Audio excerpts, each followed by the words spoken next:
Hi friends, అందరికీ నమస్కారం.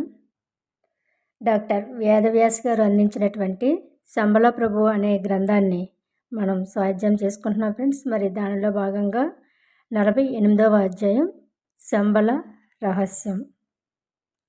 ఈ విశ్వమే మన శరీరం అన్నారు కదా. కైలాస పర్వతమే శరీరానికి శిఖరమైన శిరస్థానమైతే మరి శంబలకు వెళ్ళే దారి ఏది? మన శరీరంలో కూడా శంబలకు వెళ్ళే దారి లాంటి ద్వారం ఉన్నదా? అది కూడా మూసుకుపోయి ఉంటుందా? మరి ఎలా తెరుచుకుంటుంది? మన శరీరంలో అయితే శంబలకు చేరుకోవటం అంటే యోగ సాధనలో ఏమి జరుగుతుంది? ఒక యోగి లామా గురుదేవా, ఓ యోగి లామాదేవ గురుదేవా, దయచేసి మాకు తెలియచెప్పండి అని అడిగాం మేమంతా కలిసి. అప్పుడు లామా మహర్షుడు తనలో తానే మాట్లాడుకుంటున్నట్లుగా స్వరయుక్తంగా చెప్పడం ప్రారంభించాడు.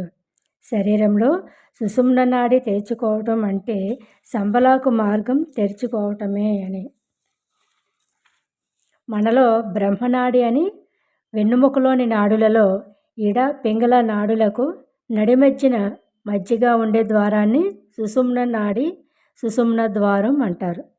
యోగ సాధన చేసి దానిని తెరవడానికి ప్రయత్నం చేయని వారిలో అది తెరవడానికి వీలు కాకుండా మూసుకొనే పోతుంది.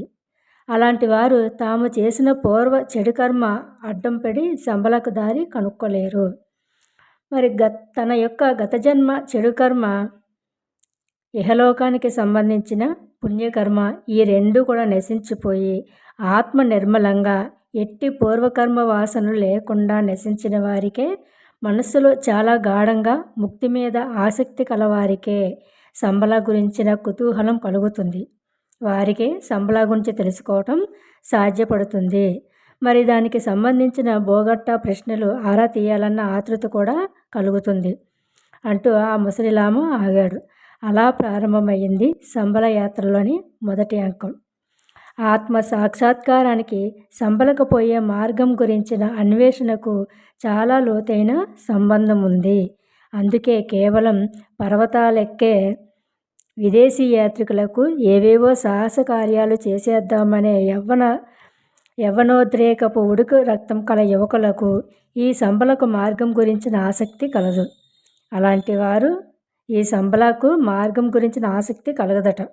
అలాంటి వారు ఏ ఆల్ఫ్ పర్వతాలకో లేక ఉత్తర ధ్రువంలోని మంచు కొండలకో, అదీ కాకపోతే చీకటి ఖండం అనబడే ఆఫ్రికాలోని కిలిమంజరో అనే పర్వతాన్ని ఎక్కడానికో సాహసయాత్రలు చేస్తూ ఉంటారు. అంతేగాని శంబల గురించి వీరికి ఏమీ తెలియదు అని చెప్తున్నారు. అది చాలా రహస్యంగా ఉంచబడి ఉన్నది కొన్ని శతాబ్దాల నుంచి కూడా. ఇది నిగూఢమైన ఆధ్యాత్మిక రహస్యం. యోగి లామా మహర్షుడు తనలో తానే మాట్లాడుకుంటున్నట్లుగా లయబద్ధంగా ఒక మంత్రం సస్వరంగా చదువుతున్నట్లుగా చెప్పుకుంటూ పోతున్నాడు. ఇంతలో నేను, గురుదేవా లామా మహర్షి, ఎందుకిలా శంబల గురించి, శంబలకు పోయే రహస్య మార్గం గురించి ఇంత రహస్యంగా దాచి ఉంచారు? మరి అలా రహస్యంగా ఉంచాల్సిన అవసరం ఏమిటి? శతాబ్దాల తరబడి ఈ శంబల సంకేతాలని కూడా నిగూఢమైన ఆధ్యాత్మిక రహస్యాలుగా దాచి ఉంచబడడానికి కారణం ఏమిటి అని అడిగాను. అప్పుడు ఈ ప్రశ్నలకు లామా మహర్షుడు వెంటనే సమాధానం చెప్పలేదు. క్షణకాలం తుల్లిపడ్డట్లుగా ఆలోచనలోకి మునిగిపోయారు.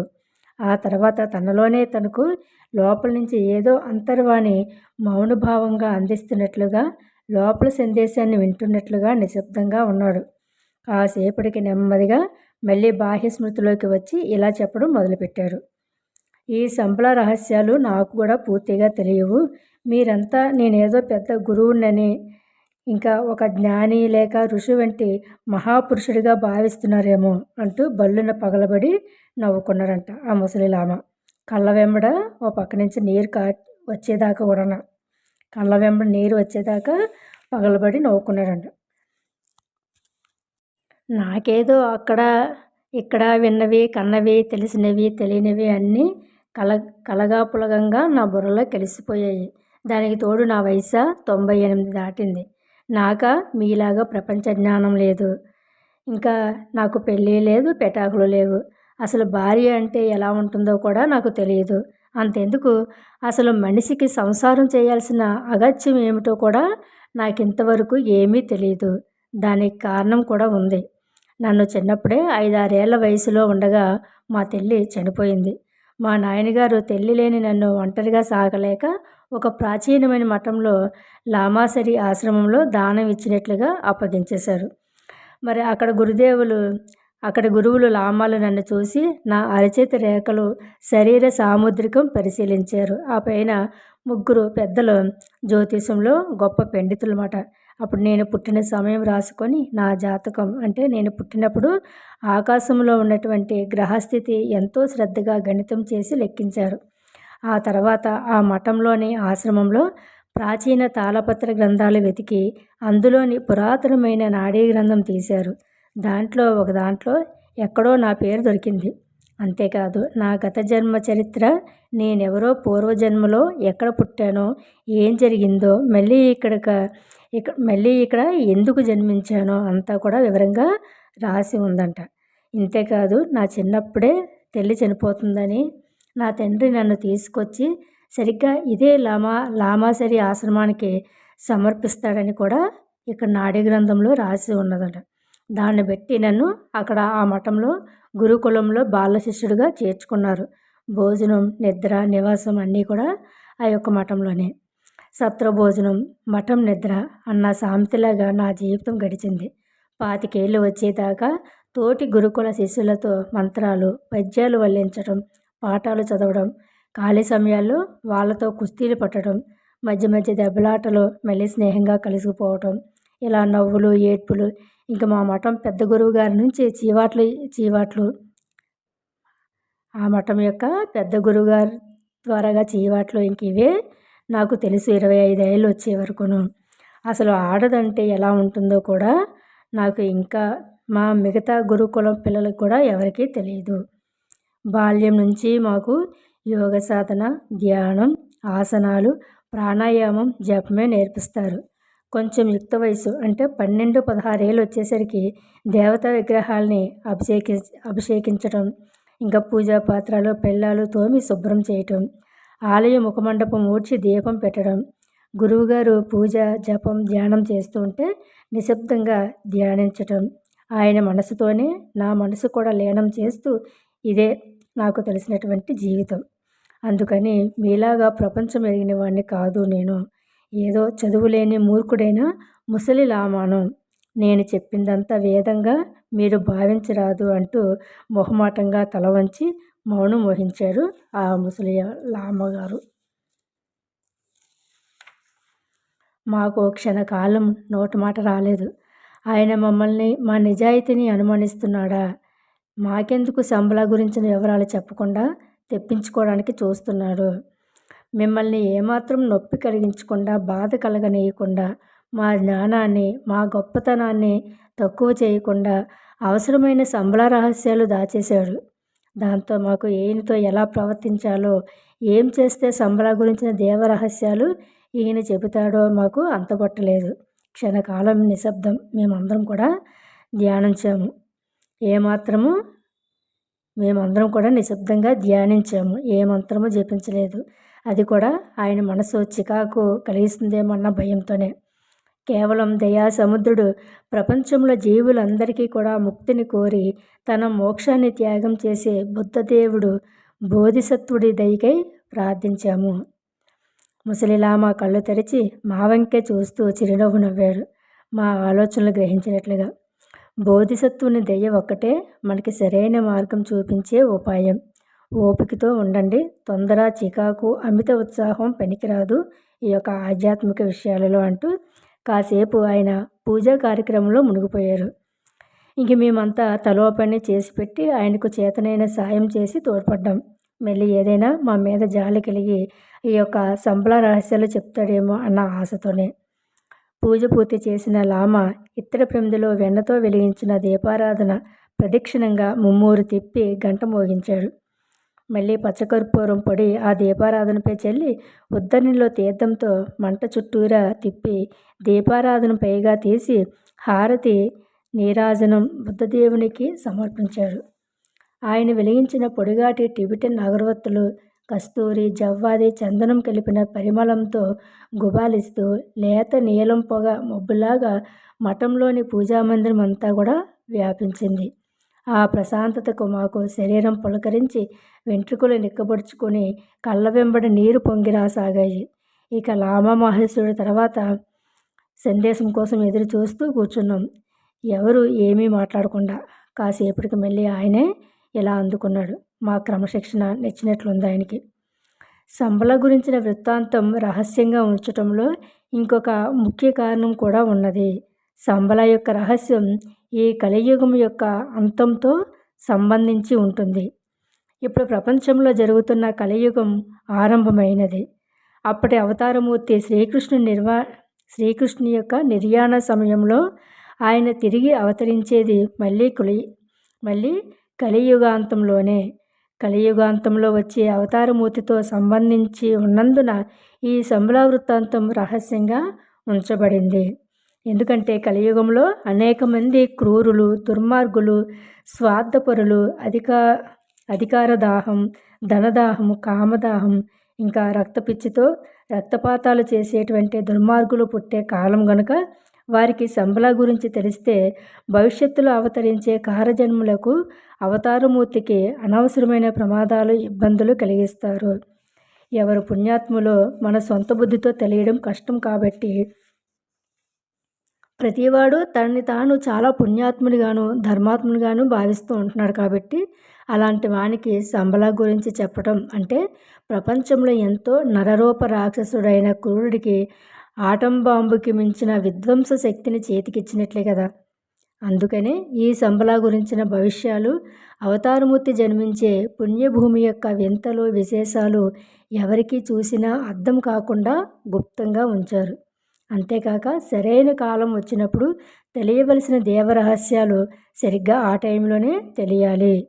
ముందు తెలియడం వల్ల వాటిపై భారంగా మొద్దుబారిపోయి ప్రజల మనస్సుపై ఒక మందు పనిచేసినట్లుగా పనిచేయకుండా పోతాయి.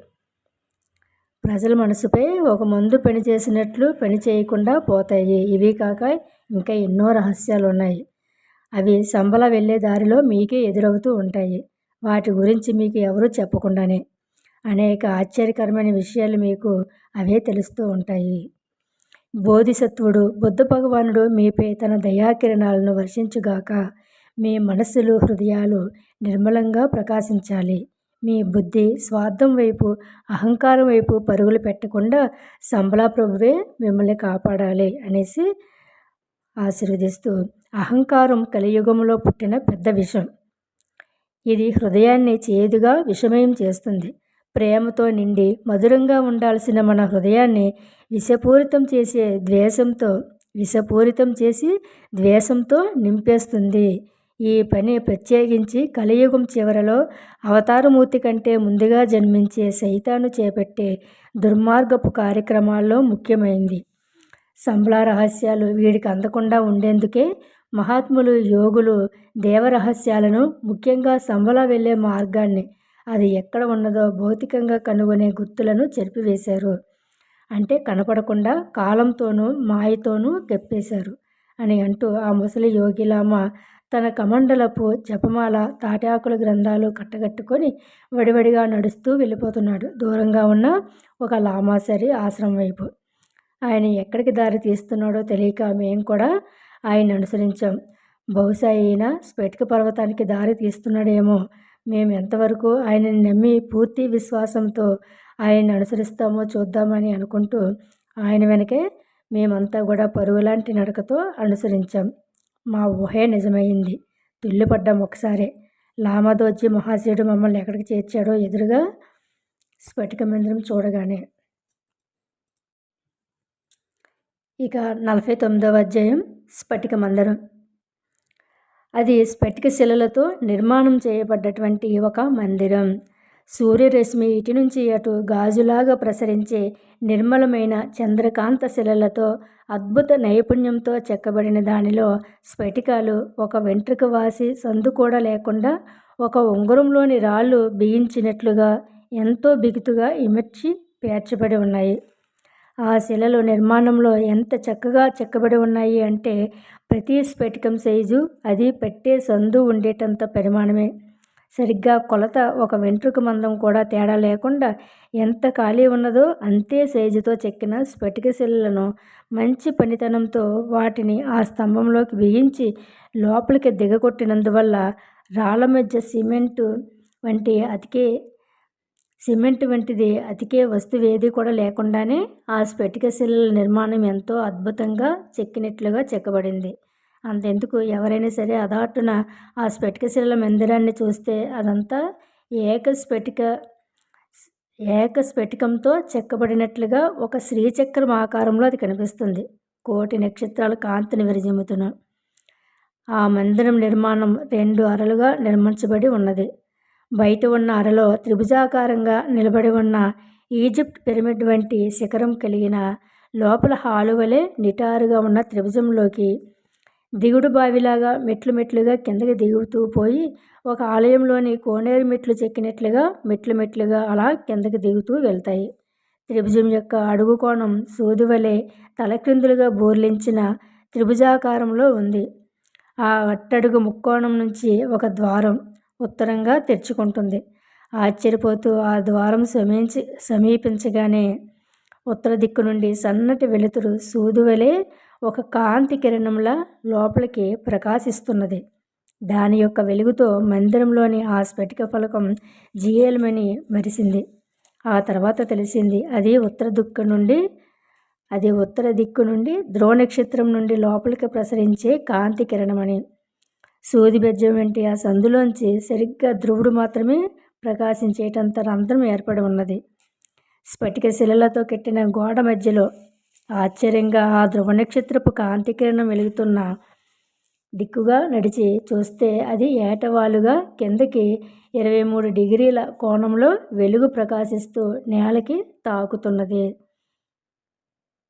ఆశ్చర్యం ఏంటంటే ఆ కోణం సరిగ్గా మన భూమి యొక్క ఉత్తర ధ్రువం ఎంత పక్కకి వంగి ఉంటుందో అంతే కోణం సరిపోయేలాగా 23 డిగ్రీల పై చిలుకు వంపు తిరిగి ఉన్నది. ఆశ్చర్యపోతూ ఆ కాంతి నేలపై స్ఫటిక ఫలకం మీద పడ్డ చోట కుతూహలం కొద్దీ ముట్టుకొని తాకి చూశాను. అంతే, వెంటనే ఓ ఉరుములాంటి పెద్ద శబ్దం వినపడి ఒక పంజరంలోనికి తెరుచుకునే స్ప్రింగ్ మూత వలె స్ఫటిక గోడ పక్కకి తిరిగి తెరుచుకుంది. ఒక్కసారిగా నా ఊపిరి ఆగిపోయినట్లా అయిపోయింది. ఆశ్చర్యంతోనూ సంతోషంతోనే ఒకరి ముఖాలు ఒకరు చూసుకున్నాం. చివరకు రష్యన్ పరిశోధకుడు అయినటువంటి నికోలాన్ రోరిచ్ తెగించి ఆ తెరుచుకున్న ద్వారంలోంచి ముందుకు వెళ్ళాడు.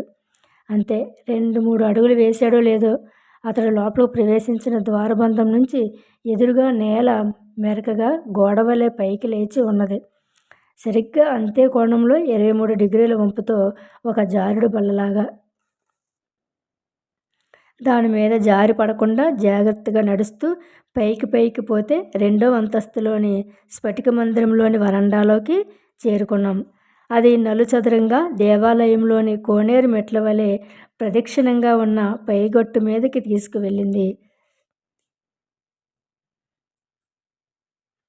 అక్కడి నుంచి త్రిభుజాకారంగా అడుగుకు పోయే ముక్కోణపు హాలులోకి దిగుతూ బావిలా కిందికి పోతూ మెట్లు. ఇదేమిటి, ఈ స్ఫటిక మందిరం ఉల్లిపాయ పొరల్లాగా ఉన్నదే.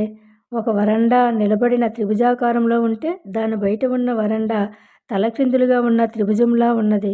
మళ్ళీ దాని బయట ఉన్న వరండా నిలబడి ఉన్న త్రిభుజంలా ఉంది. అలా మెట్లుగా చివరకు ఒక స్ఫటిక మందిరంలో మేమందరం దారి తిప్పిపోయామేమో.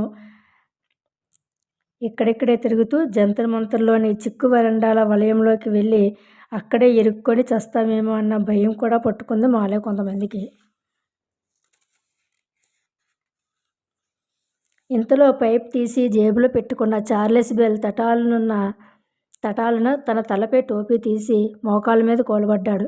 ఏమైనా తల త్రిప్పు కానీ లేదంటే చక్కెర వంటి ఏమైనా వచ్చిందో ఏమోనని ఆయన చుట్టూరా మేము చేరాము. బ్రదర్, హలో, ఏమిటి ఇలా నా చుట్టూ చేరుకున్నారు? నాకేమీ పైత్య వికారం లేక తల తిప్పుడు రాలేదు. నేను ఇక్కడ మోకాళ్ళ మీద వంగి నమస్కరిస్తున్నది ఈ స్ఫటిక మందిరంలోని ఆఖరి ద్వారం, గర్భాలయంలోకి తీసుకుని వెళ్తున్నది. ఎక్కడికంటే నేరుగా శంబలా ప్రభువు అంతరాల మందిరంలోకి. ఇది ప్రపంచంలో అన్ని దేవాలయాల్లోకి, అన్ని మసీదులు, అన్ని చర్చిలు, ఇక ఈజిప్టులోని పిరమిడ్ల వంటి త్రికోణాకారంలోని మందిరాలకు అన్నిటికీ కూడా మూలమైనటువంటి ప్లాన్. అదే మీ హిందువులు గీతలు గీతలుగా రాసి శ్రీచక్రం అని పిలుస్తారే, సరిగ్గా దాని గర్భాలయంలోకి తీసుకెళ్లే ముఖద్వారాన్ని మనం సమీపిస్తున్నాం. అక్కడి శక్తి తరంగాలు, కరెంటు కాంతి నా మెదడులోని విద్యుత్ శక్తినంతా గుంజి జివ్వున ఓ సుడిగుండంలా తిప్పి లాగేస్తున్నాయి ఓ కేంద్ర బిందువులోకి. ఆహా! ఎవరు నిర్మించారో కదా ఈ స్ఫటిక మందిరాన్ని! ప్రపంచంలోని నిగూఢ రహస్యాలన్నీ కలబోసి ఒక్కచోట నిక్షిప్తం చేసి మంత్రశక్తి, తాంత్రికం, యూదుల కబాలా, అరబ్బుల అబ్జద్ అనే అంకెలు అక్షరాలు సరిపోయే సంఖ్యాశాస్త్రానికి మాతృకైన విద్య ఇది. ఇవన్నీ కలిపి ఒక ఆకారంలో మూర్తి కట్టి నిర్మించారు. ఇది మన విశ్వానికి మూలమైన ప్లాన్. సృష్టి రహస్యాలన్నీ కూడా ఇందులో అమర్చిన సైన్స్ ఫార్ములా వంటిది ఈ శ్రీయంత్రం నగరం అంటూ వంగి వంగి తన నుదురు నేలకు తాకించి 3 సార్లు ప్రణామం చేసినట్లుగా వంగి తటాలను లేచి నిలబడ్డాడు నడినెత్తిన ఆకాశంలోకి చూస్తూ. మళ్ళీ ఉరుములాంటి శబ్దంతో ఒక తలుపు తెరుచుకుంది. అక్కడి నుంచి నిటారుగా పైకి నిచ్చెన వలె ఏటవాలుగా మెట్లుగా స్ఫటిక ఫలకాలు పేర్చి ఉన్నాయి. ఆ మెట్లు కూడా ఎలా ఉన్నాయి అంటే, ప్రతి మెట్టు ఎక్కుతూ ఉంటే దానిపై మెట్టు వెడల్పు తక్కువ ఉండి అలా చివరిదాకా కోసుగా త్రికోణాకారంలో పైకి చేసిన నిచ్చెనలాగా ఆ మెట్లు కట్టబడి ఉన్నాయి. ఆ పిరమిడ్ వంటి భవనానికి చివరి స్థానంలో పైన ఓ నలుపలకల రంధ్రం ఉంది. సరిగ్గా మనిషి మాత్రమే దూరగలిగే సందు. అందులోంచి ఒక మనిషి మాత్రమే పైకి ఎక్కి వెళ్ళగలడు. అలా ఎక్కి పైకి తల తూర్చి తొంగి చూశాడు. మానవుని కళ్ళు మిరుమిట్లు గొలిపే తెల్లటి కాంతి. ఆ పిరమిడ్ శిఖరం మీద కలిగిన వెండితో చేసిన దూది పింజంలా ఉన్నది. జిగేలుమని మెరిసిన ఆ వెలుతురు పుంజం ఆ పిరమిడ్ శిఖరం మీద కరిగినటువంటి వెండితో చేసిన దూది పింజంలా ఉన్నదట. ఎలా ఉంది? జిగేలుమని మెరిసిన ఆ వెలుతురు యొక్క పుంజం ఒక వెండితో చేసిన దూది పింజంలో కనిపించిందంట వాళ్ళకి. దాన్ని తట్టుకోలేక కళ్ళు తిరిగినట్లే క్షణకాలం స్ఫటిక మందిరం గోడను పట్టుకొని పడిపోకుండా నిలబడవలసి వచ్చింది చార్లెస్ బెల్ అంతటి వాడికి కూడా. చుట్టూరా ప్రదక్షిణంగా ఉన్న నలుపలకల వరండా పైకి పోయిన కొద్దీ కోసుగా కోణంతో ఓ త్రిభుజంలా కట్టిన గాజు పలకల వంటి ఆ స్ఫటిక మందిర శిఖరం కళ్ళ ముందు గిర్రున తిరిగిపోసాగింది. ఇంద్రధనుస్సులోని 7 రంగుల కాంతులు చిమ్మే 1000 సూర్యుల కిరణాల నుంచి భూమి ఆకాశము కలిసి రేఖ చుట్టూరా వెలుగుతూ కుమ్మిరిసిరాలిలాగా భూమి ఆకాశము కలిసే రేఖ చుట్టూరా వెలుగుతూ కుమ్మరిసారిలాగా తిరిగిపోతున్నటువంటి కాంతి చక్రం. అది చూడగానే తలుక్కున మెరిసింది ఒక ఆలోచన. నాది కాని ఆలోచన. రాశి చక్రం తిరిగిపోతున్నది అని. ఇంతలోనే స్పృహ తప్పిపోయాను. ఏం జరుగుతుందో కూడా నాకు ఇంకా ఏమీ తెలియలేదు. అంతా మైకం. శూన్యంలో కరిగిపోయాను. నేను అన్న భావం కూడానా. ఇక 50వ అధ్యాయం. జీవించే నడిచే శిల. చింతామణి. ఆ వజ్రంలో చిక్కిన శ్రీచక్ర మేరు ప్రస్తారం ఒక మొరలాగా గుండ్రంగా తిప్పి మూతలా తీయగానే వెలువడినటువంటి ఆ భూపురంలో, అంటే భూమికి ఉన్న కేంద్రం వంటి పురంలో ఒక గోళాకారంగా పెద్ద పంపర పనసకాయంత సైజులో ఉన్నది. 1,000,000 సూర్యుల కాంతి, 1,00,000 చంద్రుల కాంతి కలిసి 1000 కిరణాలతో తేజస్సు విరజిమ్ముతూ, అదే చింతామణి అన్న ప్రపంచ ప్రఖ్యాతి పొందిన దివ్య ప్రభావం గల మణి. సంబల ప్రభు దగ్గర ఉంటుందని అపూర్వమైన మహిమల వర్ణనలతో పురాణంలో గుర్తుగా చెప్పబడ్డ దివ్యమణి. దానిని చూడడం అనేది ఏ కోటి జన్మల పుణ్యం ఫలితమో. అది రసలింగం అనగా గడ్డకట్టినట్లు ఘనీభవించిన పాదరసాన్ని బంధించి చేసినట్లు పాదరస బంధంలో సప్తధాతువులు కలిపి తయారు కాబడ్డ ఓ సజీవమైన సాలగ్రామం వంటి మణి. దానికి ఒక పక్క అర్ధచంద్రాకారంలో ముఖం, అంటే 2 పెదవులు తెరిచినట్లుగా సన్నటి ద్వారం ఉంది. ప్రతి నిత్యం 5 సేర్ల పాలు దానికి అభిషేకించాలి. తేనె, పచ్చకర్పూరం, కుంకుమ పువ్వు, యాలకుల వంటి దివ్య పూజా వస్తువులతో కలిపిన టెంకాయ నీటిని తేనెను కలిపి అభిషేక మంత్రాలతో అభిషేకిస్తూ ఉంటారు. శివ, విష్ణు, శక్తి వేద మంత్రాలతో సుదర్శన మంత్రం సంపుటం చేసి సుదర్శన చక్రార్చన, ఆవరణ పూజలతో శ్రీచక్రార్చన చేసి పూర్తి చేస్తారు. పురుష సూక్తం, స్త్రీ సూక్తం మొదలైన సస్వరమైన వేద మంత్రాలతో అప్పుడు జరిగింది ఒక అద్భుతమైన ఆశ్చర్యం. అకస్మాత్తుగా బంగారు పాత్రలో అభిషేకించిన పాల అమృతం బుడబుడమని ఆవు త్రాగి గుటకలు వేస్తున్న శబ్దం కలిగి ఆ పాలన్నీ చింతామణి తాగేసింది. అంటే లోనికి పీల్చుకున్నది. అలా ఒక ముహూర్త కాలం గడిచాక పూజామందిరంలో మంగళహారతి, పుష్పాంజలి ఇచ్చిన తర్వాత గలగలమని పెద్ద శబ్దంతో ఒక జలపాతంలా అభిషేకంలో తాగిన పాలన్నీ బయటికి ధారపాతంగా కెక్కి ధారపోసింది. అలా మెల్లి బయటికి చింతామణి త్రాగి ఇచ్చిన ప్రసాదమే ఇక్కడి లామాలకు పవిత్ర తీర్థం. శరీరంలో ధాతువుల లోపాలు, దోషాలు పోగేటటువంటి పుణ్యతీర్థం. ఈ చింతామణి సజీవమైన శిల, అంటే ప్రాణం కలిగిన సాలగ్రామం వలె తనంత తాను గిర్రున ప్రదక్షిణగా భూగోళం వలె తిరుగుతూ ఉంటుంది. అప్పుడు ప్రపంచానికి రానున్న కాలంలో శుభములే కలుగుతాయి. యజ్ఞ యాగాది కర్మలు అనేక చోట్ల వెల్లివిరుస్తాయి. వేదములకు, బ్రాహ్మణులకు, గోవులకు, తపస్సు చేసేవారికి, సిద్ధగురువులకు మేలు కలుగుతుంది. కోట్లాది జనం ఆనందిస్తూ ఉంటారు. ఒక్కొక్కసారి అది ఎర్రగాను ఉదయిస్తున్న సూర్యునిలాగా, నిప్పు కణికలాగా భయంకరంగా వెలుగుతుంది. అప్పుడు అది చూసేందుకు ఆకాశంలోని అంగారక గ్రహంలాగా ఇటుక రంగు మంటతో ప్రకాశిస్తుంది. అప్పుడు ప్రపంచంలో యుద్ధాలు చెలరేగి బాంబుల వర్షం కురిసి రాజులు నశిస్తారు. కోట్లాది మంది సైనికులు హతమవుతారు. వర్షాలు లేకుండా పోతాయి. కరువు కాటకాలతో ప్రజలు అలమటిస్తూ ఉంటారు. మరొకప్పుడు అది నీలంగా మెరుస్తూ శుక్రగ్రహంలో ప్రకాశిస్తుంది.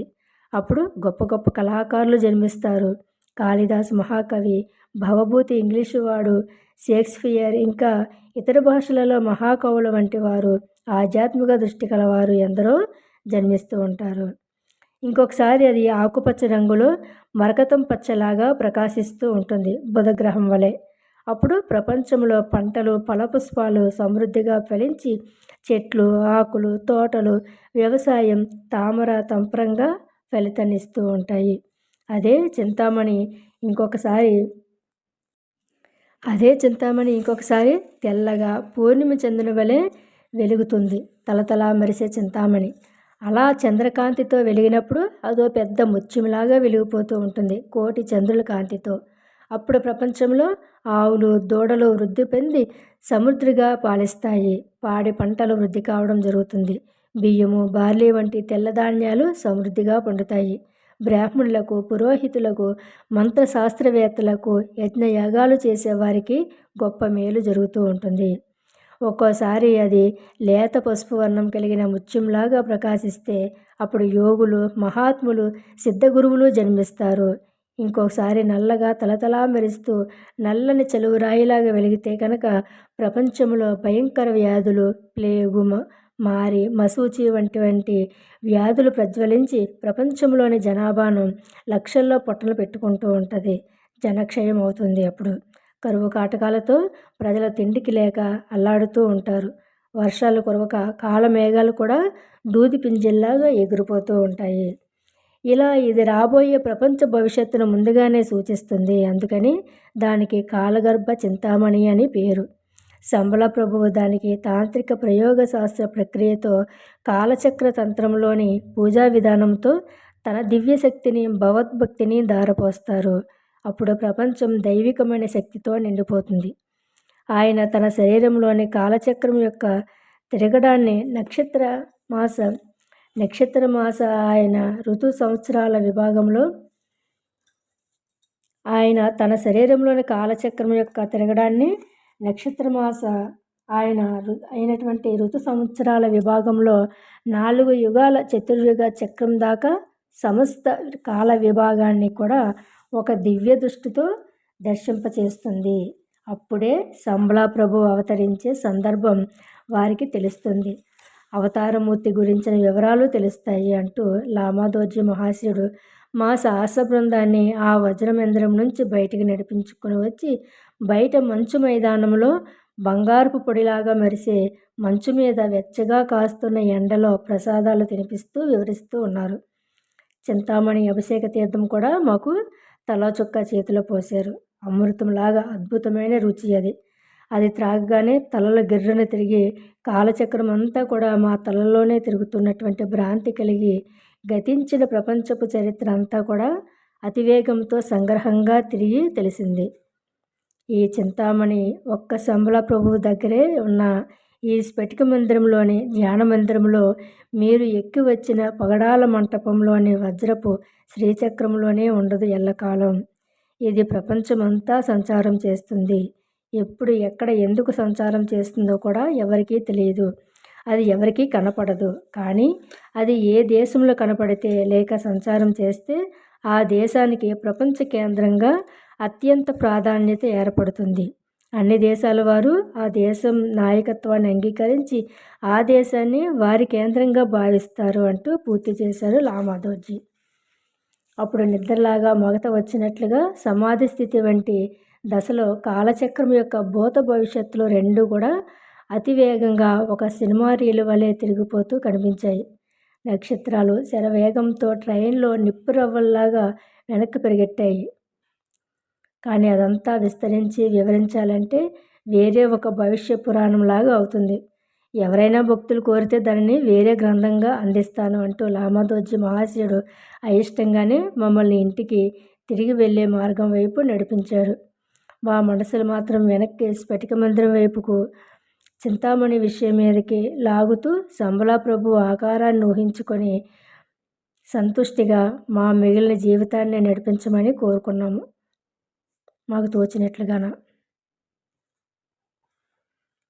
ఇక 51వ అధ్యాయం శ్రీచక్రం. శ్రీచక్రం యొక్క అర్థం. గురుదేవ లామా మహర్షి, ఇక్కడ స్ఫటిక మందిరం అడుగున ఉన్నటువంటి శ్రీచక్రం త్రికోణపు ఆకారంలో స్ఫటిక పర్వతంలో ఉన్న బుద్ధ మందిరంలోని స్ఫటిక శ్రీయంత్ర మేరు ప్రస్తారాన్ని ఇలా త్రిభుజాలుగా అమర్చటంలో ఏదైనా ప్రత్యేకమైన ఆధ్యాత్మిక రహస్యం దాగి ఉన్నదా అంటూ ప్రశ్నించాడు గూఢచారి మహాశయుడు చార్లెస్ బెల్ భయంగానే. ఒకటి మీకు ఇదివరకే చెప్పాను కదా, ఇది స్ఫటిక పర్వతం యొక్క ప్లాన్ వంటిదని అన్నాడు లామాదోజీ చోగ్యాల్ నవ్వుతూ. మీరు మాకు అంతకంటే ఎక్కువే చూపించారు కదా. ఇప్పుడు దానిలో మీకే తెలియని రహస్యార్థం దాచబడి ఉన్నదని, అది మీ వంటి భారతదేశంలోని ఆధ్యాత్మిక సాంప్రదాయంతో పరిచయం ఉన్న మహాత్ములు ఉపదేశంగా నేర్చుకొని ఉన్న వారికి మాత్రమే సాధ్యమని నాకిప్పుడు తెలుస్తుంది. అందుకే మిమ్మల్ని ప్రశ్నించాను అన్నాడు చార్లెస్ బెల్. కాలచక్ర తంత్రం అంటే ఏమిటి గురుదేవా? దీనికి దలైలామాకు ఉన్నటువంటి సంబంధం ఏమిటి అంటూ ప్రశ్నను జోడించాడు నికోలాన్ రోరిచ్ చిత్రకారుడు. ఇవన్నీ త్రిభుజాలుగా ఏర్పడినప్పటికీ అన్నీ సమవత్తులుగా ఒక చక్రం వంటి వృత్తం లోపల చక్కగా ఇమిడిపోతాయి అన్నాడు అలెగ్జాండర్ నోట్విచ్ భూటాన్లోని లామాసరి పీఠంతో పరిచయం ఉన్నటువంటి సంస్కారంతో. ఈ శ్రీచక్రంలోని త్రిభుజాలలో తలక్రిందులుగా ఉన్న త్రికోణం ప్రకృతిలోని స్త్రీ శక్తికి చిహ్నమని, నెట్టె నిలువుగా నిలబడి ఉన్న త్రిభుజం పురుష శక్తి అని, ఆయన శివశక్తికి చిహ్నమని చెబుతారే, అంటే దానికి అర్థం ఏమిటి మహాశయ? అంతేకాదు, ఇక్కడ టిబెట్లోని హేవజ్ర తంత్రం, తారాతంత్రం, అవలోహితేశ్వర తంత్రం అనబడేటువంటి తాంత్రిక సంప్రదాయంలో కూడా ఈ స్త్రీ పురుష శక్తుల సమ్మేళనం ఇలా మంత్రంతో కాకుండా శరీరంలోనే చేస్తూ తాంత్రిక సాధన చేసే యోగులు కూడా ఉన్నారని విన్నాను.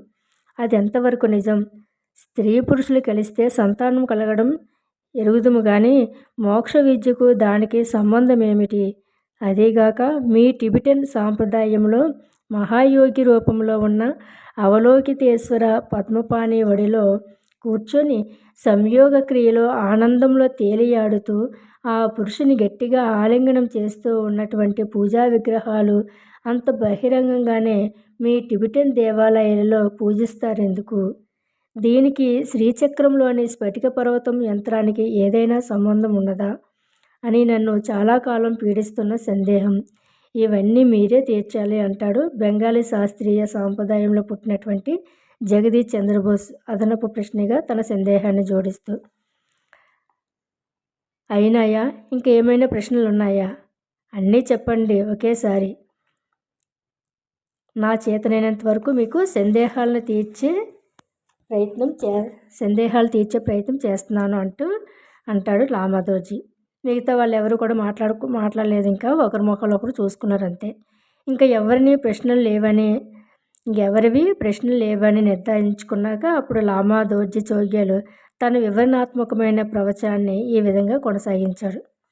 ఈ ప్రపంచం యొక్క తత్వమే ద్వంద్వమైనది. అంటే వెలుగుంటే నీడ, భూమి ఉంటే ఆకాశం, సూర్యుడుంటే చంద్రుడు, పగలుంటే రాత్రి ప్రకృతిలోనే సహజంగా ఏర్పాటు చేయబడి ఉన్నాయి కదా. అంతెందుకు మనలోని వాక్కు అంటే మాట కూడా కింద దవడ పై దవడ, కింద పెదవి పై పెదవి రెండూ లేకుండా శబ్దం పుట్టదు కదా. ఒకవేళ ఏదైనా పేరు ఉచ్చరిస్తే దాని యొక్క అర్థం అంటే దానిలోని ప్రాణం ఉంటేనే కానీ మంత్రం దగ్గర నుంచి మామూలు మాట దాకా ఏదీ ఏర్పడదు. అంతెందుకు మన చూపు కూడా కంటికి పైరెప్ప కిందరెప్ప రెండూ కూడా ఉంటేనే కంటికి పైరెప్ప కిందరెప్ప రెండూ ఉంటే కానీ దృష్టి అనేది సాధ్యపడదు. కాబట్టి సృష్టి మొత్తం కూడా ద్వంద్వము అనగా రెండుగా ఏర్పడి ఉన్నది. మీరేదో పురుషుడని స్త్రీ అని రకరకాలుగా మాట్లాడుతున్నారే. మన శరీరంలో కుడి ఎడమ భాగాలు ఒకే రకమైన అవయవాలతో ఏర్పడి లేవా? కుడి కన్ను ఎడమ కన్ను, కుడి ముక్కు ఎడమ ముక్కు, అలాగే మనలోని ప్రతిదీ కూడా జంటగా ఏర్పడినవే కదా అనగానే శ్రీనివాస చక్రవర్తి అడ్డు ప్రశ్న వేశాడు. అలా జంటగా లేని అవయవాలు ఉన్నాయి కదా, నాలుక, హృదయము వంటివి అన్నాడు నసుకుతున్నట్లుగా. సందేహం ఎందుకు, అడగండి. పురుషలింగము యోని మలద్వారము అని కదా మీ ఉద్దేశం అని బల్లును నవ్వాడు లామా మహేశ్వరుడు. శ్రీనివాస చక్రవర్తి ఒక్కసారిగా చిన్నబోయినట్లుగా తలదించుకున్నాడు, తన సందేహానికి సిగ్గుపడుతున్నట్లుగా. దీనిలో సిగ్గుపడవలసింది ఏమీ లేదు అని మళ్ళీ అందుకొని, మీరు చెప్పిన నాలిక పైకెత్తి చూడండి. దాని అడుగున సన్నని ఈనె రావి ఆకులాగా ఏర్పడి ఉన్న దాన్ని చూస్తే మీ నాలుకలో కూడా రెండు భాగాలు ఉన్నాయని, జంట కలిసి నాలుక ఏర్పడినదని తెలుస్తుంది. ఇంకా వైద్యులను అడగండి, గుండెలో కుడి ఎడమ భాగాలు ఇలాగే జంటగా ఉన్నాయని. ఇంకా లింగము యోని అడుగును కూడా సన్నని దారంతో కుట్టు వేసినట్లుగా అతుకు ఈనెలాగా కనిపిస్తుంది. శరీరంలోని రెండు భాగాలు కుడి ఎడమ సగాలు అతికినట్లుగా, శరీరంలోని రెండు భాగాలు కూడా కుడి ఎడమ సగాలు అతికినట్లుగా ఇలా ప్రతి అవయవము కూడా జంటగా ఏర్పడి ఉన్నాయి. కిడ్నీలు, జననేంద్రియాల దగ్గర నుంచి చెవులు దాకా, చేతులు సరిక ఇది ప్రతి వైద్యుడికి తెలిసినదే. అలా ఎందుకు ఏర్పడి ఉన్నాయని ఆలోచించలేరు. ఎందుకంటే ఈ శరీరం ఎందుకు నిర్మాణం కాబడిందో, అట్టి భగవత్ సంకల్పం ఏమిటో ఆలోచించే తీరిక, ఓపిక కూడా ఎవరికీ లేదు. తెలుసుకుందామన్న శ్రద్ధ కూడా లేదు. కానీ అలా ఎందుకు ఏర్పడింది అని ఆలోచిస్తే కనుక ఈ సృష్టిలో ప్రతిదీ ద్వంద్వము అనగా రెండింటితో ఏర్పడింది అని తెలుస్తుంది. యోగ శాస్త్రంలో కుడి ముక్కుతో పీల్చే శ్వాస సూర్యనాడి అని, ఎడమ ముక్కుతో పీల్చే శ్వాస చంద్రనాడి అని, శరీరాన్ని అది చల్లబరుస్తుందని, ఈ రెండింటికి మధ్య ఉండే సుషుమ్న నాడి మాత్రమే బ్రహ్మజ్ఞానానికి సంబంధించినటువంటి కుండలిని శక్తి మేల్కొని నిద్ర లేచేలాగా చేస్తుందని తెలుస్తుంది. ఇప్పుడు ఇంకొక రహస్యం చెబుతాను. ప్రపంచంలో అన్ని జంటలతో ఏర్పడి ఉన్నాయని కదా చెప్పాను. ఇలా రెండు కళ్ళతో చూసేదంతా కూడా మాయ, అంటే శివుడు శక్తి కలిసి ఆడే నాటకం అన్నమాట. ఈ నాటకంలో 3 పాత్రలు ఉంటాయి. ఒకటి ఈ నాటకానికి రంగస్థలమైన ఈ ప్రపంచం లేక జగత్. ఇక రెండవది ఇందులో పాత్రధారి అయినటువంటి జీవుడు, నాటకంలోని పాత్ర. మూడవది ఈ నాటకాన్ని కథ రాసి నడిపించే కర్త, అంటే తెర వెనుక ఉండి అంతా నడిపించేవాడు ఈశ్వరుడు. ఇలా జగత్తు, జీవుడు, ఈశ్వరుడు అనే ముక్కోణాలు గల ఇలాగా జగత్తు, జీవుడు, ఈశ్వరుడు అనే ముక్కోణాలు గల త్రిభుజమే ఈ శ్రీచక్ర పీఠానికి ఆధారము. దీన్ని తిరగేసి తలక్రిందులుగా ఉండే త్రిభుజమే సృష్టి, స్థితి, సంహారం అనబడే పుట్టుట, పెరుగుట, నశించుట అనే కాలచక్రంలోని 3 శక్తుల యొక్క సూచిక. వీరే బ్రహ్మ, విష్ణు, మహేశ్వరులనే త్రిమూర్తులు. ఓంకారాన్ని విడగొడితే వచ్చే 3 అక్షరాలకు అకార, ఉకార, మకారములనే త్రివృత్ అనే ఓంకారము. ఇవే మనలోని నిద్ర, మెలకువ, యోగ, జ్ఞానం అనబడే 3 శక్తులకు అధిపతులు. ఇవే మనలోని నిద్ర, మెలకువ, యోగ, జ్ఞానం అనబడేటువంటి 3 శక్తులకు అధిపతులు. వీటి కలయికయే శ్రీచక్రము. ఇకపోతే ఈ కాలచక్రం ఎలాగో చెబుతాను వినండి. ఈ శ్రీచక్రంలో 14 త్రికోణాలు ఏర్పడి ఉన్నాయి. ఇవి మాసంలోని 14 తేదీలు. అలానే ఒక సృష్టిలోని బ్రహ్మకల్పంలోని 14 మనువులకు ప్రతీకలైనటువంటి శక్తులు. దీని లోపల త్రిభుజాలలో 10 త్రిభుజాలు కలిగిన దశకోణములు. ఇవి తల్లి గర్భంలో జీవుడు పెరిగే 10 మాసముల వంటి. ఇక శరీరంలోని నవద్వారములతో బ్రహ్మరంధ్రమైన గురుద్వారం కలిసి ఏర్పడేటువంటి 10 ద్వారములు గల ద్వారకానే పులి అంటే మన శరీరమే. ఇందులో ఉండే జీవుడే ద్వారకాధీశుడు అంటే పరమాత్ముడు. శరీరంలో బంధించబడి పుట్టాడు గనక జైల్లో పుట్టిన శ్రీకృష్ణుడు అన్ని కర్మబంధాలలో ఉండి ముక్తి పొందాక జైల్లో పుట్టిన శ్రీకృష్ణ ప్రభువే కల్కి భగవానుడుగా సంబలలో అవతరిస్తాడు. దాని లోపల 9 త్రిభుజములు గర్భంలో జీవుడు పెరిగే నవమాసములు. ప్రకృతిలోని నవదుర్గలు అనబడే నవగ్రహాల శక్తులు. బయట కాలాన్ని కొలిచే 9 అంకెలుగా సంఖ్యగా ఏర్పడిన సాంఖ్యము. 10 స్త్రీ సంఖ్య, 9 పురుష సంఖ్య అనుకుంటే 9 మాసాలలో సూర్యుని గతి వల్ల లెక్కించబడే కాలంలో 10 చంద్రమాసాలు జీవుడు తల్లి గర్భంలో పెరిగి జన్మించే కాలం. దశావతారాల రహస్యం అంట ఏంటంటే సూర్యుని యొక్క గతి వల్ల లెక్కించబడే కాలంలోని 10 చంద్రమాసాలు జీవుడు తల్లి గర్భంలో పెరిగేటువంటి జన్మించే కాలాన్నే దశావతారాల రహస్యము అంట. వీటన్నింటికీ లోపల ఉండే తలక్రిందులు త్రిభుజం ప్రతి జంతువుకి, మనిషికి, చెట్టుకి జన్మనిచ్చే తల్లి గర్భం అనబడే మాతృమూర్తి అయినటువంటి ప్రకృతి శక్తికి చిహ్నం. వీటన్నిటికీ లోపల ఉండేటువంటి తలక్రిందులు త్రిభుజం అట. ప్రతి జంతువుకి, మనిషికి కూడా ఇంకా చెట్టుకి కూడా జన్మనిచ్చే తల్లి గర్భం అనబడేది మాతృమూర్తి అయినటువంటి ప్రకృతి శక్తికి చిహ్నం. కానీ ఎంతటి మాతృమూర్తి అయినా తనంతట తానే గర్భవతి కాలేదు కదా మరి. కనుక ప్రకృతికి భర్త అయిన పురుషుడు ఆమె గర్భంలోనే కుమారుడిగా జన్మించే బిందువు శ్రీచక్రంలోని కేంద్రంలోని గుండ్రని వృత్తాకారంలోని బిందు ప్రస్తారం. అదే పెరిగి మేరు ప్రస్తారం. శ్రీచక్రం పైన ముక్కోణాలు కలిగిన సూది మునవలే ఆలయ శిఖరం పరబ్రహ్మస్థానం. అనగా తానొక్కడే అయిన పరబ్రహ్మ పరమాత్ముడు పీల్చిన శ్వాస వలె 2 విధాలుగా లోపలికి పీల్చే శ్వాసను బయటికి విడిచిపెట్టే నిశ్వాసము వలె సృష్టి ప్రళయములు, జనన మరణములు, స్త్రీ పురుషులుగా ఈ జగత్తునే లీలా నాటకాలుగా నడిపించేదే ఈ శ్రీచక్రం.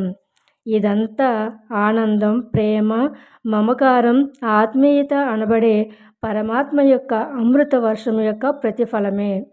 అందువల్ల జీవుడు తల్లిదండ్రుల యొక్క ఆనందంలోనే గర్భస్థుడవుతాడు బిడ్డగా. తల్లిదండ్రులకు ఆనందం ఇస్తాడు బిడ్డగా. భర్తగా భార్యకు ఆనందం ఇస్తాడు. చివరిగా తనలోనే ఆనందం అనుభవిస్తూ ఆ ఆనందంలోనే లీనమైపోతాడు. కనుక ఆనందం అనే సముద్రంలో కెరటం వలె ఆనందలహరి అనేదే శ్రీచక్రం. అర్థం తెలిసిన వారికి ఇంతకంటే వివరణ అక్కర్లేదు. తెలియని వారికి ఎంత వివరణ ఇచ్చినా అర్థమవ్వదు. ఈ త్రిభుజాల మాట చెప్పారు గురుదేవ, అద్భుతంగా ఉంది. దీని చుట్టూ ఏర్పడి ఉన్న తామ్రరేకుల వంటి పద్మాలు, దాని చుట్టూరా ఉన్న దళాల గురించి కూడా చెప్పండి అంటాడు శ్రీనివాస చక్రవర్తి. ఏమున్నది, ఈ త్రిభుజాలకి బయట తామర పువ్వు బొడ్డులాగా గుండ్రని వృత్తం పీఠంలా ఉన్నది. దానికి అష్టదళ పద్మం అనే 8 రేఖలు గల పరమాత్మ ప్రకృతి లేక పరాప్రకృతి, లక్ష్మి, పార్వతి, సరస్వతి అని ఏ పరాప్రకృతిని పిలుస్తారో దాని యొక్క 8 భాగాలు. అవి ఏమంటే పంచభూతాలు అంటే భూమి, జలం, అగ్ని, వాయువు, ఆకాశము. ఇక మనస్సు, ఆత్మ, ప్రాణము అన్నటువంటి 8 తత్వములు కలిస్తేనే జీవుడు ఏర్పడతాడు అని ఈ అష్టఫలపద్మములన్నీ. ఇందులోని ప్రతి ఒక్క దళము అష్టలక్ష్ములు అనబడే ప్రకృతి యొక్క శక్తులు. ఆనందలక్ష్మి, సంతానలక్ష్మి, సామ్రాజ్యలక్ష్మి, ధాన్యలక్ష్మి, ధైర్యలక్ష్మి అంటూ మీ దేవాలయంలో ప్రతిష్ఠించే అష్టలక్ష్ములు సూచించేటువంటి ఈ అష్టదళ పద్మంలో 8 రేఖలు, దీనిపైన ఉండేది చక్రంలో దీనిపైన ఉండేది. అలాగే చక్రంలో 16 దళాలు గల షోడశ దళ పద్మం ఇది. పరిపూర్ణమైన రాత్రిపూట అంతా వెలిగే 16 కళల పూర్ణచంద్రుని వంటి పూర్ణానంద స్వరూపమైన పరబ్రహ్మంలోని 16 కళలే. అంటే ఆత్మలోని అంశాలన్నీ కలిస్తే 8 పురుషునివి, 8 ప్రకృతి శక్తులు, మొత్తం కూడా 16 శక్తులు గల పూర్ణావతార పురుషుడే షోడశ కళానిధి. ఆయనయే పూర్ణావతారుడు. ఆనందో బ్రహ్మ అనబడే మానవ శరీరంలోని పరమాత్మ సంబళ ప్రభువు అంటూ తన చేతులెత్తి నమస్కరించి తన జపమాలను నుదుటికి ఆనించి ఆనంద బాష్పాలు రాల్చాడు లామాదోజీ మహాశివుడు. అమృత ప్రవాహం వంటి ఆ అద్భుతమైన ఆధ్యాత్మిక ప్రవచనానికి దిమ్మిరిపోయిన మా సాహసయాత్ర బృందం మాట పలుకు లేకుండా అలా స్తంభించిపోయాం. Okay friends, thank you so much friends.